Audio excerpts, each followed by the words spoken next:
Good afternoon, everyone.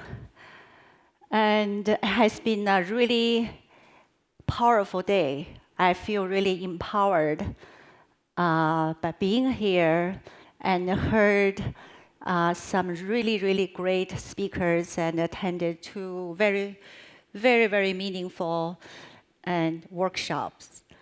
So made me think everyone, being here, it's able to be here is an opportunity. And the foundation of this opportunity, it is education. I believe everyone here had a very decent, very good education. So that's why we're talking about empowerment, to be a leader, to rise up to the top of the corporation. But there is, just like we just saw the video, I'm going to tell you a little bit more in detail about my life and also the lives of those women I have helped. I think it's very important for us also to remember there are women and girls that in the world needs help. We're privileged. So early this year, actually in March, I was in Gansu. I visited a high school and sat in a classroom with about 30 girls, which, under our sponsorship. I posed the question, how many of your mothers had elementary school education? There was a pause. Then only one hand went up. I was quite surprised. Think about our high school girls, their mother probably in their late 30s, early 40s, but they didn't even have an elementary school education. But we all know, if a woman is educated, her life changes and her children will be educated. Why this is so important to me? You learn a little bit about my personal history from watching the video, so I'm going to tell you a little bit more. I was born and grew up in Beijing, in China, but in a very different time. When I was a young girl, was 1960s. I'm sure I'm the oldest here. I was a young girl, full of hope for the future. I studied dance. I dreamed to be a dancer. I loved music and theater. I also wanted to be a writer or journalist.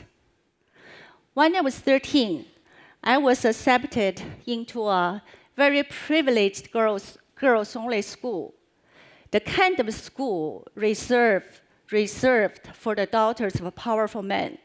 Like Mao's two daughters had graduated from that school, and one of Deng Xiaoping's daughters was my peer counselor. Even though I was not from that kind of elite family, but my grandfather always said, good education is key, could open doors. But things all changed after the Cultural Revolution happened. Overnight, my dreams were all crushed. My father was put in jail for political reasons. At that time, young people's future were 100% determined on what kind of family you are from and who your father was. And the families were divided by the colors of red and black. Black meant people's enemy. And the children of the from the black families were called, in Chinese, 狗崽子, means the sons and daughters of a bitch. I was one of them. I was very disturbed, deeply ashamed, and so afraid every day. So I was only 14. In the 70s, my mother was a doctor, was sent to Gansu province, the poorest province in China, to work. 6 months later, I joined her there. And my mother's job had her traveling to most remote villages in that region. And the stories she brought back and really shocked me and stuck in me for years. So just like even recent years from that video, people lived in caves, no electricity, no clean drinking water. Sometimes only possession for a whole family could be just one blanket and one pair of pants. And the things were worse for women and girls. Girls were usually engaged when they were 8 or 9 and got married off at the age of 12 or 13. A woman couldn't deliver a son to the family, usually was being abused, divorced, chased out of the family. Sometimes, they took their own lives because they couldn't bear the shame for the rest of their lives. So I worked in a factory during my 8 years in Gansu. My life was completely isolated.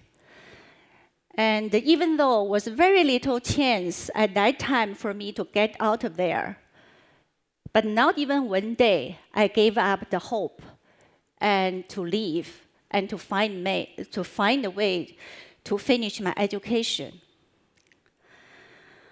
A few years later, actually, the universities were start opening up. I sensed some hope. I studied day and night very hard for a year, trying to take the exam. But only 3 days before the date of the exam, my boss told me I was not allowed to take the exam because my family was still marked black. So can you imagine, after years, over 10 years of struggling for something so basic, everyone of sitting here probably won't even give a second thought about going to university. But I couldn't. So I was very disappointed. I decided to leave China. So it was the right time. I was very lucky. In 1983, I went to Canada, to a place I could have never dreamed of.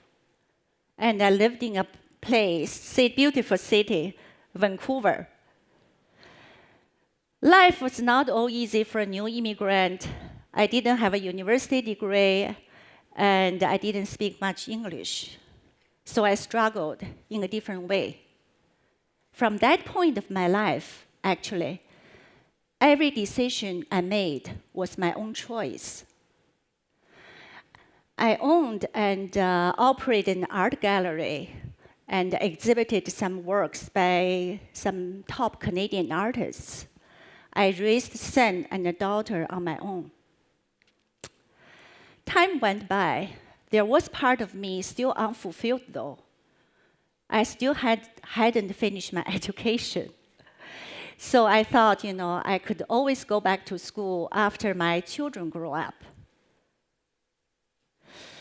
One day, 20 years I lived in Canada, I heard the calling of my life, loud and clear. My 14-year-old daughter was performing in a concert to benefit a program in Africa called Go Girls. That was the moment I was inspired.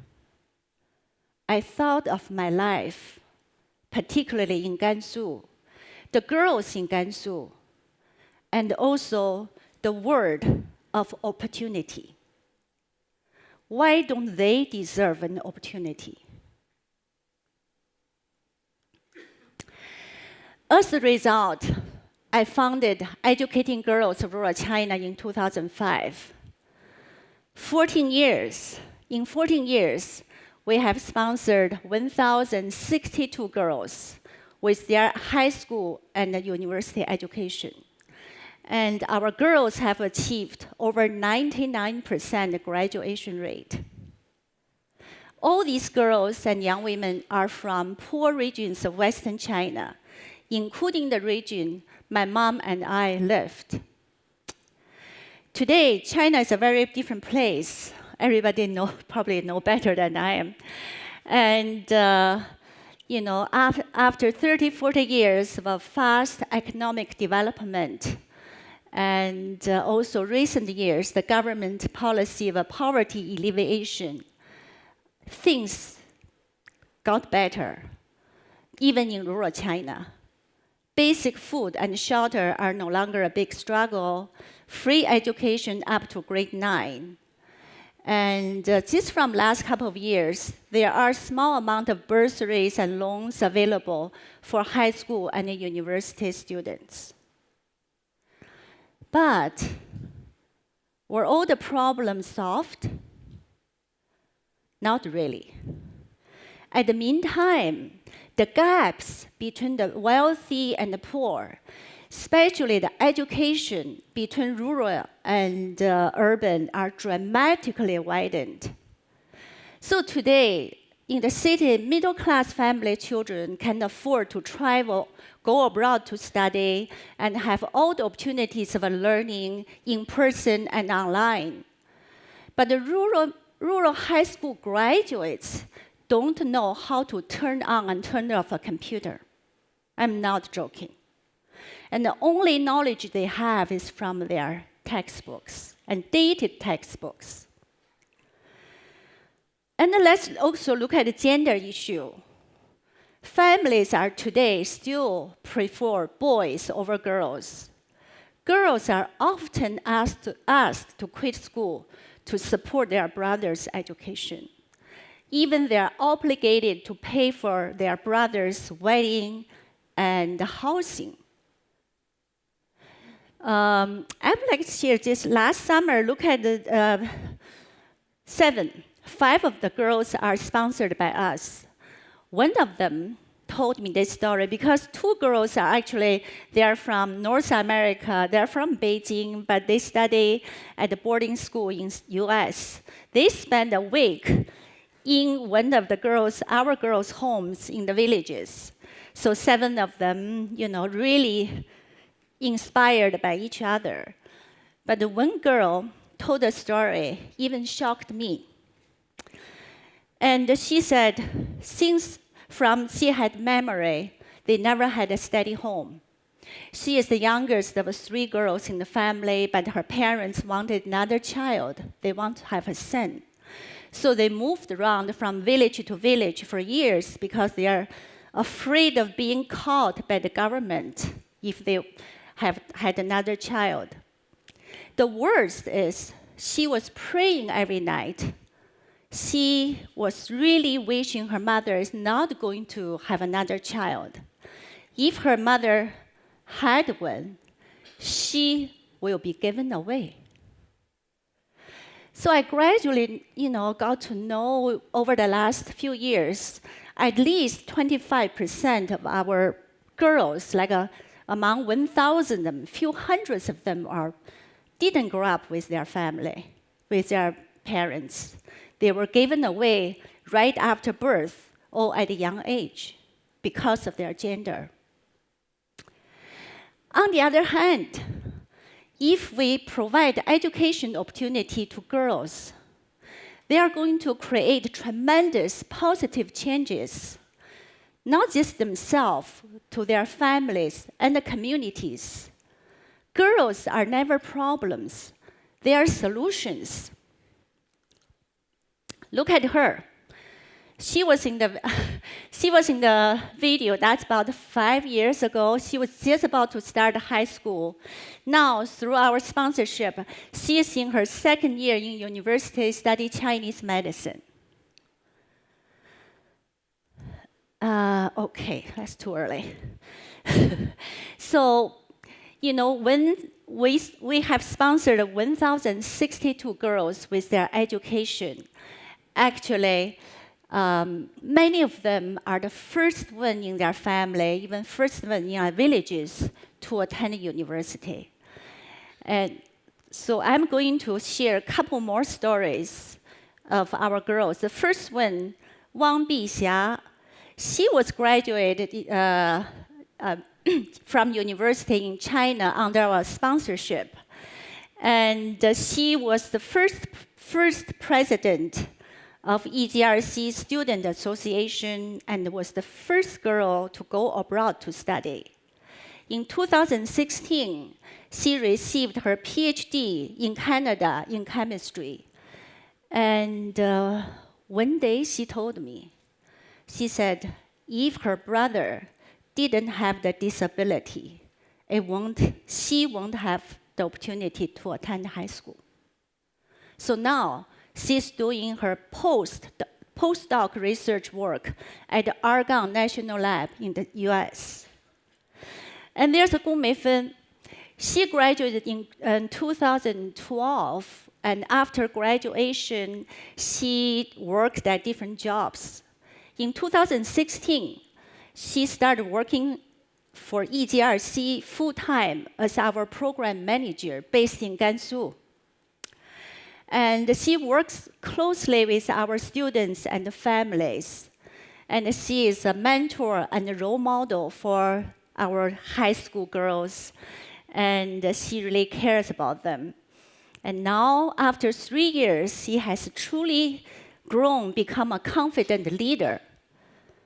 And she said, working for EGRC is like a dream. It's more than a job. And she sees those students are her little sisters. She said she wants to see more girls through her work. She wants to help more girls like her to receive an education and to have a brighter future. Again, I feel educating women, girls, is like a powerful hammer. And it can crush the poverty, inequality, and dependency. It doesn't happen overnight, and it doesn't happen easily. It happens one girl at a time.